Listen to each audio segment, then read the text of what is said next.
Admiral Sarah Chen stood at the window of her underground command center, watching holographic projections of Earth's orbital defense platforms being systematically dismantled. Above, Confederation observation ships hovered like vultures, their sensors greedily documenting humanity's apparent submission. She allowed herself a small smile. "Status report," she commanded, turning to face the command center staff. Lieutenant Commander Rodriguez glanced up from his station. "Operation Ghost Screen proceeding as planned, Admiral. The Confederation is broadcasting their victory across all known frequencies. Their propaganda channels are having a field day with this." "Excellent." Chen moved to the central holographic display, where a real-time map of Earth's oceans pulsed with hidden data. Beneath the waves, nearly invisible to anything but their most sophisticated sensors, lay humanity's true strength. Project Poseidon. The doors slid open, admitting Fleet Commander James Okonjo. His expression was grim. "The civilian protests are getting worse, Admiral. Singapore just had a riot outside the Defense Ministry. They think we're surrendering." "Let them think that," Chen replied, her voice steady. "The fewer who know the truth, the better. Even our own people must believe we've given up." The holographic display shifted, showing the Confederation's growing fleet near Mars. Their ships were biological monstrosities, looking more like giant insects than spacecraft. They had appeared 5 years ago, demanding Earth's submission and presenting an ultimatum: join their confederation as a vassal state or face extinction. Earth's apparent response had shocked everyone. Gradual, complete demilitarization. "Message from Dr. Rivera in Mariana Base," announced Lieutenant Park from her communication station. "Phase 3 calibrations are complete. All systems nominal." Chen nodded. Deep beneath the Pacific Ocean, in the Mariana Trench, lay humanity's largest hidden shipyard. Similar facilities were scattered throughout Earth's oceans, each housing hundreds of vessels that would make the Confederation's bioships look primitive by comparison. "Show me the latest stats," Chen ordered. The holographic display changed, revealing rows of data. Hidden beneath Earth's oceans lay over 1 million vessels, ranging from small strike craft to massive dreadnoughts. Each was equipped with revolutionary metamaterial hulls that could transition seamlessly between underwater and space operations. Dr. Rivera's breakthrough in pressure adaptation technology had made it all possible. "Confederation diplomatic vessel requesting permission to land," Rodriguez reported. "They want to conduct their monthly inspection of our compliance." "Granted," Chen replied. "Make sure they follow the usual route. Nothing to see but mothballed facilities and decommissioned weapons." The command center fell silent as they watched the alien ship descend. These inspections had become routine over the past year, the Confederation's way of gloating over their bloodless victory. They'd never suspected that humans had chosen the ocean as their shield, not just because it hid their ships, but because it had helped perfect them. The watery depths had forced human engineers to develop technologies far beyond what they'd achieved in space. The pressure-resistant hulls could shrug off energy weapons. The silent propulsion systems made their ships virtually undetectable. The automated repair systems could handle both crushing depths and the vacuum of space. "Admiral." Okonjo spoke quietly. "Proxima Command reports the Confederation is beginning to colonize some of our abandoned orbital installations." "Right on schedule," Chen smiled. "They're expanding exactly as predicted. Each step they take makes them more vulnerable when the time comes." A junior officer approached with a secure tablet. "Latest intelligence from our deep space probes, ma'am. The Confederation is already squabbling over Earth's abandoned resources. 3 different factions are claiming rights to our solar system." Chen accepted the tablet, scanning the data. The Confederation was not the unified force it pretended to be. It was a loose alliance of species held together by fear and mutual interest. That knowledge would prove crucial in the coming weeks. "How are our guests doing?" she asked, referring to the inspection team currently touring a decommissioned base in Nevada. "Thoroughly convinced of our submission," Rodriguez replied. Their biosignatures indicate satisfaction and content. They're particularly amused by our primitive attempt to maintain a small defensive force of traditional naval vessels. Those surface ships were real enough, but they were just the tip of the spear. Beneath them, arranged in precise formations throughout Earth's oceans, waited humanity's true fleet. Each ship was a marvel of engineering, capable of transitioning from sea to space without the need for planetary time check, Chen announced. How long until Operation Deep Strike? 37 days, 14 hours until optimal positioning, Okonjo reported. The Confederation's ships will be spread across the system, claiming their new territories. Their defense grid will be at its weakest. Chen nodded, studying the holographic display. Soon, very soon, the Confederation would learn why humanity had chosen to hide its strength in the oceans. They would learn that Earth's waters hadn't just concealed their ships. They had forced humans to develop technologies that made space combat seem simple by comparison. Message from Atlantis Base, Park announced. Final weapons calibrations are complete. All ships report ready status. Atlantis Base, hidden beneath the Atlantic Ocean, was their newest facility. Its ships incorporated their latest advances, including weapons specifically designed to target the Confederation's bioships' vulnerabilities. Very good, Chen replied. Maintain current status. Let them think they've won. Let them grow comfortable and careless. She paused, watching the alien inspection ship prepare for departure. They thought they were forcing us to disarm. Instead, they gave us exactly what we needed. Time to perfect our real fleet. As the command center staff continued their work, Chen returned to the window. Soon, the oceans would give up their secrets. Soon, humanity would show the galaxy that appearing weak was the greatest strength of all. The alien ship lifted off, carrying with it reports of Earth's continued compliance. Below, hidden by kilometers of water, 1,000,000 ships waited in perfect formation, their crews trained, their weapons primed. The greatest deception in human history was about to become the greatest revelation. And not a single enemy would see it coming. Dr. Marcus Rivera stood in the observation dome of Mariana Base, watching a new class of dreadnought undergo its pressure tests. At this depth, the water outside was pitch black, illuminated only by the base's external lights and the ship's own bioluminescent coating. Another innovation inspired by deep-sea creatures. Pressure test reaching maximum parameters, announced Dr. Yuki Tanaka, his chief engineer. Hull integrity at 100%. No signs of stress. 5 years ago, when Rivera had first proposed using Earth's oceans as both shipyard and shield, most had called him insane. Now, watching the massive vessel withstand pressures that would have crushed traditional spacecraft like tin cans, he felt vindicated. Begin metamaterial transition test, he ordered. The dreadnought's hull shimmed, its surface rippling like liquid metal. This was the true breakthrough. A material that could actively adapt to its environment, optimizing its structure for either deep-sea pressure or the vacuum of space. Dr. Rivera, a voice called from behind him. He turned to see Admiral Chen entering the observation dome. I thought I'd find you here. Admiral. He nodded toward the test in progress. The Leviathan class is exceeding expectations.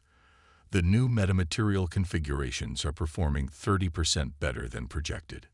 Chen moved to stand beside him, watching the massive ship.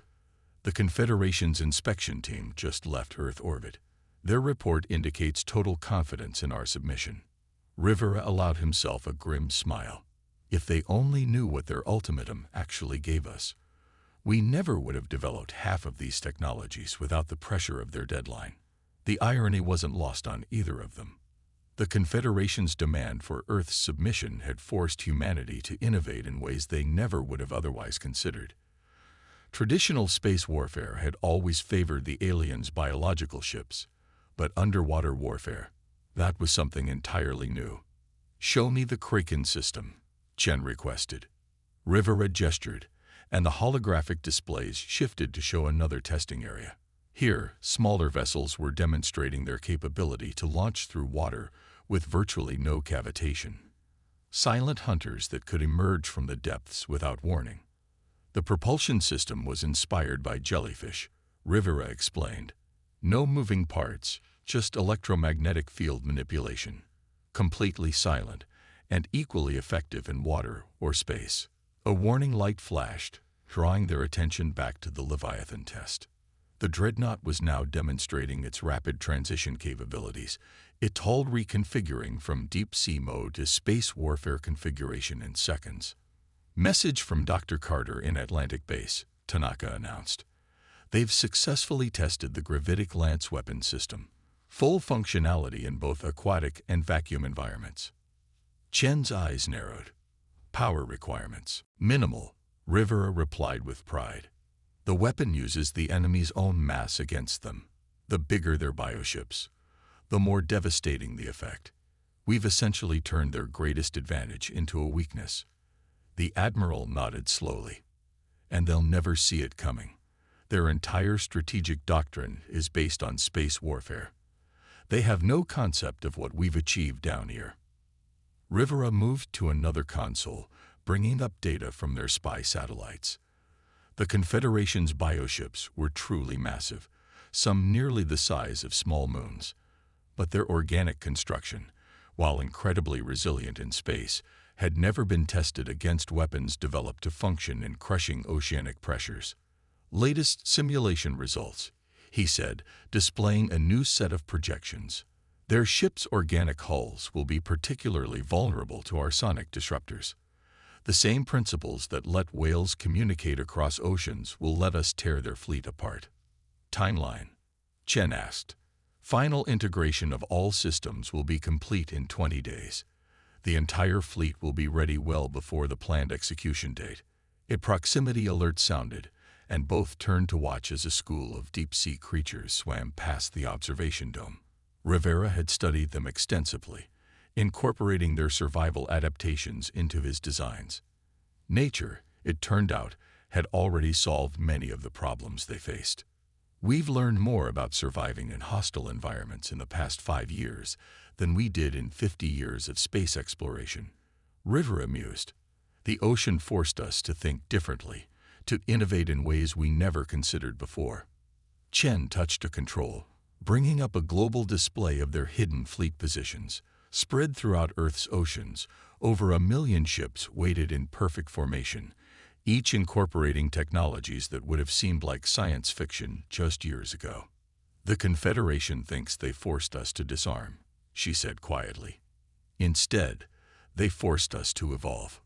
Rivera nodded toward the Leviathan, now completing its final tests. We didn't just build better ships, Admiral. We created an entirely new form of warfare. One they can't possibly be prepared for. A message flashed across their screens. Another successful test. Another system ready for deployment.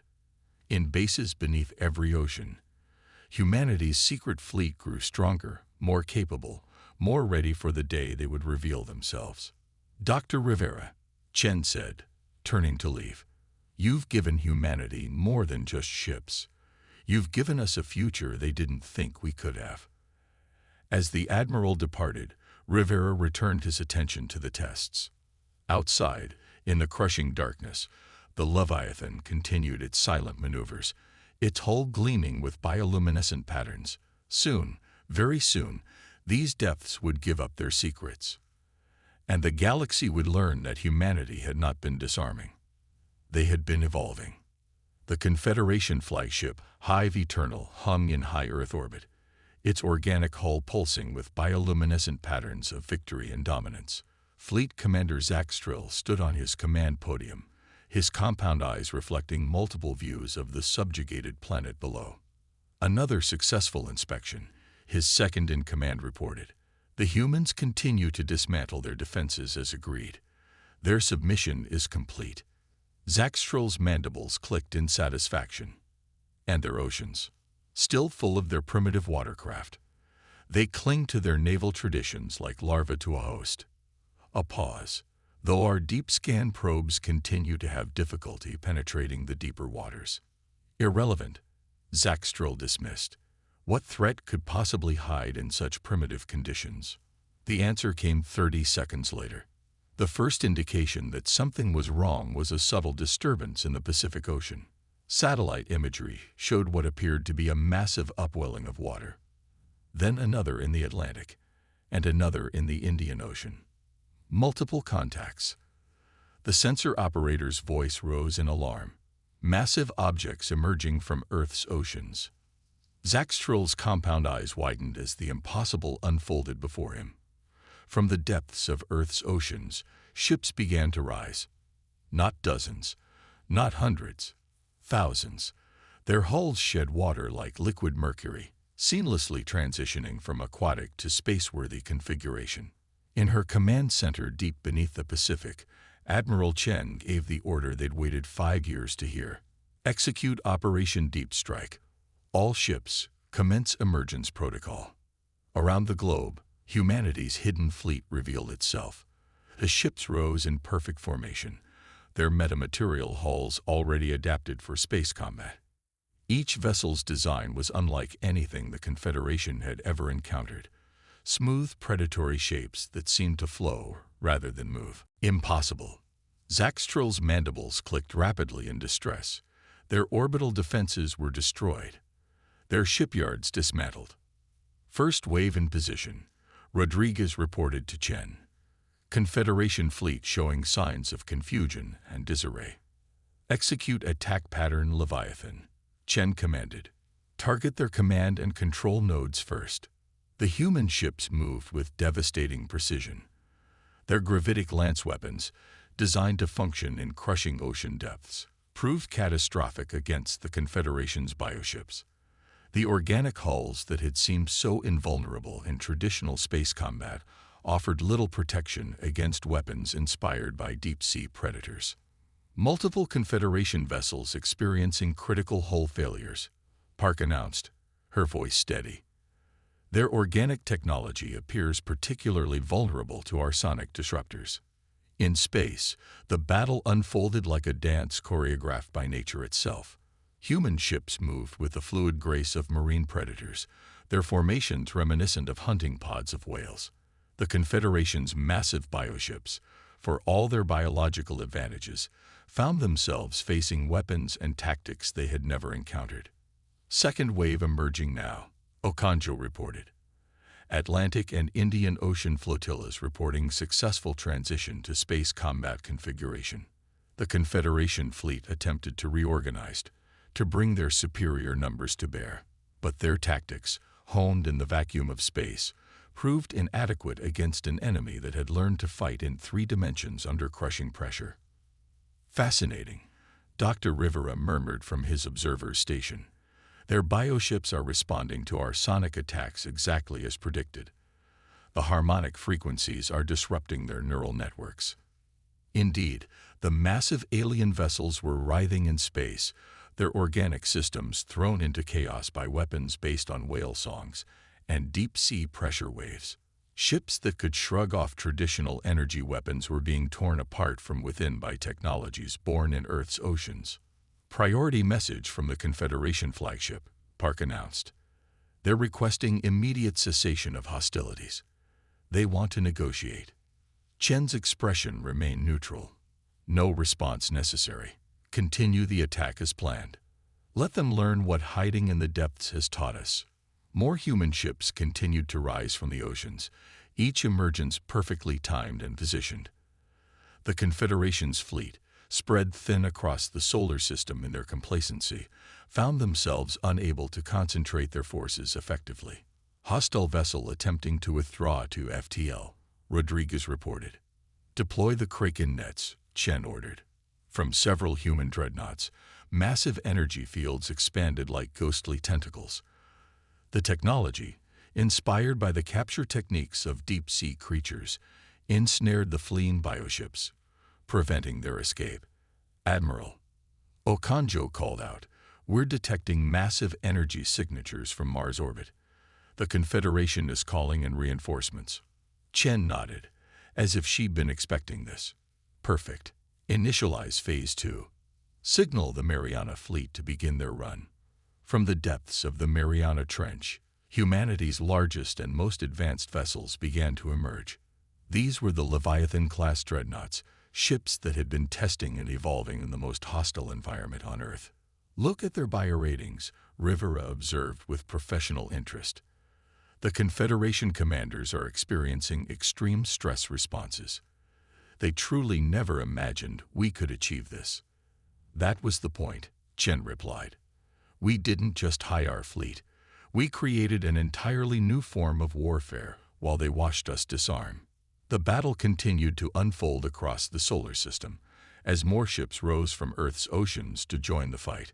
Each vessel carried technologies forged in the most hostile environment humanity had ever mastered, turned now against an enemy that had never considered the ocean a cradle of military innovation. The perfect deception was revealing its true face, and the galaxy would never be the same. The Confederation's reinforcement fleet dropped out of FTL near Mars, their massive bioships casting shadows across the red planet's surface. High Commander Vexthor surveyed the tactical display with growing horror. Where there should have been a compliant, disarmed Earth, there was instead a battlefield strewn with the broken husks of Confederation vessels. "By the first hive," he chittered, "what are we witnessing?" On Earth, Admiral Chen watched the new arrivals with calculated satisfaction. "Right on schedule. All ships, initiate Operation Tsunami." The response from Earth's oceans was immediate and overwhelming. From the Arctic and Southern Oceans, previously untapped reservoirs of human vessels began to emerge. These ships were different, smaller, faster, designed specifically for the next phase of battle. "Piranha squadrons reporting ready," Rodriguez announced. "Hammerhead formations in position." In space, the newly arrived Confederation fleet found themselves facing an enemy that defied everything they thought they knew about warfare. The human vessels moved in formations that mimicked ocean predators. Their tactics evolved from millions of years of natural selection. "Fascinating adaptation," Dr. Rivera observed from his station. "The Confederation's bioships are attempting to modify their hull frequencies to resist our sonic attacks. Exactly as we predicted." "Deploy the Megalodon protocols," Chen ordered. The massive Leviathan-class dreadnoughts, already engaged with the first wave of Confederation ships, began emitting complex gravimetric fields. The technology, inspired by the hunting techniques of deep-sea predators, created zones of distorted spacetime that trapped and crushed enemy vessels. "Multiple Confederation ships experiencing critical systems failure," Park reported. "Their organic technology cannot compensate for the gravitational shear." High Commander Vexthor watched in disbelief as his reinforcement fleet was systematically torn apart. "Impossible. Their weapons, they're not following any known principles of space combat." "That's because we didn't develop them for space," Rivera murmured, monitoring the battle data. "We developed them for something far more hostile." The human fleet moved with incredible coordination, their formations fluid and adaptable. Smaller ships darted between the massive Confederation bioships, their weapons targeting vulnerable points with surgical precision. The tactics, evolved from studying pack hunters in Earth's oceans, proved devastatingly effective against an enemy used to rigid hierarchical combat formations. "Signal from the Confederation flagship," Park announced. "They're broadcasting on all frequencies." "On screen," Chen ordered. High Commander Vexthor's insectoid features filled the display. This is impossible. You were disarmed. Compliant. How did you hide this?" Chen's reply was calm, almost conversational. "You looked to the stars for threats, Commander. You should have looked to the oceans." "The oceans?" Vexthor's mandibles clicked in confusion. "Those primitive waters. Those primitive waters forced us to evolve technologies you never conceived of," Chen explained. "You think space is hostile. Try building ships to withstand pressures that would crush your bioships like eggs. Try developing weapons that work in an environment where traditional energy weapons are useless." As if to emphasize her point, another wave of human vessels emerged from the South Pacific. These ships, specialized for close combat, moved like sharks through space, their metamaterial hulls reflecting sensor signals in ways that made them nearly impossible to target. Admiral Okonjo reported, Confederation fleet cohesion is breaking down. Their ships are attempting independent retreats. Deploy the final wave, Chen ordered. Let's show them everything we've learned. From the deepest ocean trenches, the last of humanity's hidden fleet emerged. These were the newest vessels, incorporating every lesson learned from 5 years of evolution in Earth's most extreme environment. Their hulls rippled with patterns copied from cephalopods, making them virtually invisible to conventional sensors.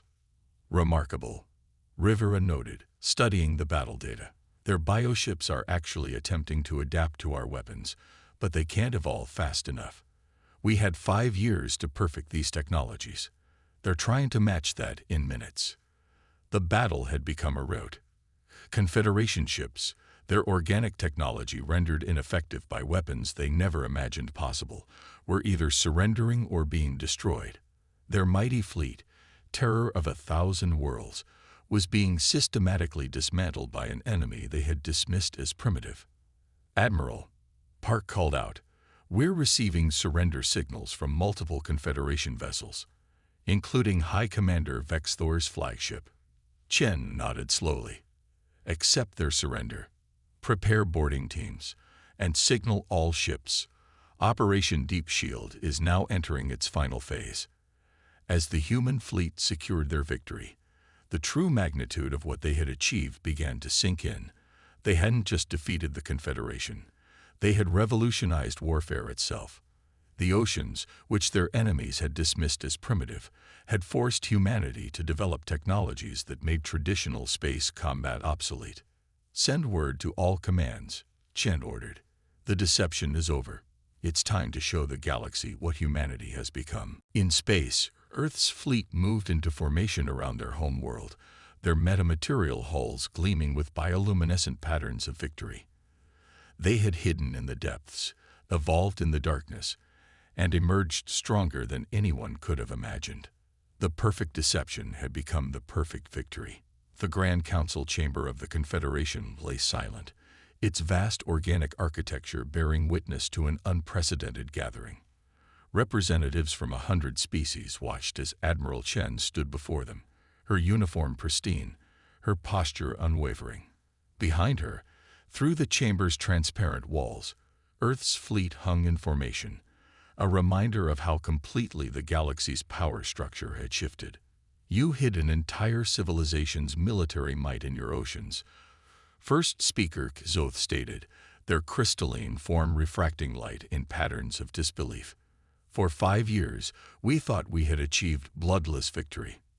No, Chen corrected. For 5 years, you gave us exactly what we needed. Time and motivation to evolve beyond anything you could imagine. Dr. Rivera stepped forward, activating a holographic display. What you're about to see is how we did it. The display showed the depths of Earth's oceans, where humanity had transformed necessity into advantage.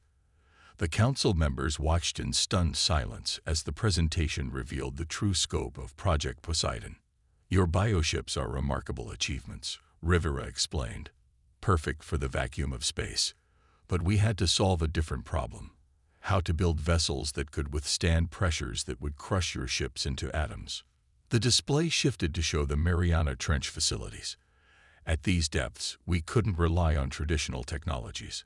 We had to innovate, learn from the creatures that had already mastered these environments. The metamaterial hulls, a Confederation scientist chittered. They're based on marine life. Cephalopod chromatophores, fish scales, whale biomechanics. Rivera nodded. Nature spent millions of years perfecting survival in the most hostile environment on our planet. We just had to learn to listen. Admiral Chen touched a control, and the display showed their ships transitioning from sea to space. Every technology we developed had to work in both environments. What you saw as primitive naval vessels were actually our testing platforms. The chamber erupted in murmurs as the implications sank in. Humanity hadn't just hidden their fleet. They had used the ocean's challenges to force unprecedented technological evolution. "Your weapons," another council member spoke. "They're unlike anything we've encountered." "Because they weren't developed for space warfare," Chen explained. "Sonic weapons based on whale songs. Gravitic lances inspired by deep-sea pressure. Metamaterial hulls that learn to adapt from the creatures living in our oceans. We didn't just build weapons, we created a new form of warfare." First speaker, Kazoth rose, their crystalline form catching the light. "And now, what are your demands as victors?" Chen's response surprised them all. "We don't want conquest. We want cooperation. Real cooperation, not subjugation disguised as alliance." She gestured to Rivera, who activated another display. "We're prepared to share some of our technologies, not the weapons. Those remain classified. But the environmental adaptation systems, the hull technologies, these could transform life throughout the galaxy." Transform. Several council members leaned forward. Rivera nodded. "Think about it. Ships that can withstand crushing pressures could explore gas-giant atmospheres. Metamaterial hulls could protect colonies on extreme worlds. Sonic technology could revolutionize communication and medicine. You offer this freely." Kazoth's tone carried clear suspicion. "Not freely," Chen corrected. "In exchange for true partnership, equal standing, and a complete restructuring of the Confederation into something more equitable." The chamber fell silent as the implications sank in. Humanity wasn't just offering technology. They were reshaping the galaxy's political landscape. "There will be resistance," Kazoth warned. "Many worlds profit from the current structure." Chen's smile was slight but confident. "Then they should remember what we achieved in just 5 years when given proper motivation." The message was clear. The same ingenuity that had transformed Earth's oceans into humanity's shield could be turned to other purposes, creative or destructive. "We've already begun adapting the Mariana facilities," Rivera added. "They'll serve as the first joint research center, a place where scientists from all worlds can study and develop technologies for extreme environments." As if to emphasize his point, the display showed new construction beginning in Earth's oceans. But this time, the facilities weren't for building weapons. They were for building bridges. "The choice is yours," Chen addressed the council. "We can remain separate, suspicious, locked in an endless cycle of dominance and submission. Or we can learn from Earth's oceans, adapt, evolve, find ways to thrive in hostile environments by working together." First speaker, Xoth's crystalline form pulsed with complex patterns. "And if we refuse, then we return to our oceans," Chen replied simply. "And next time, you won't know what we're developing until it's too late." The threat was subtle but clear. Humanity had proven they could hide an entire civilization's military might in plain sight. They could do it again. As the council chambers erupted in discussion, Chen and Rivera shared a knowing look. The ocean had taught humanity its greatest lesson. True strength wasn't about domination. It was about adaptation.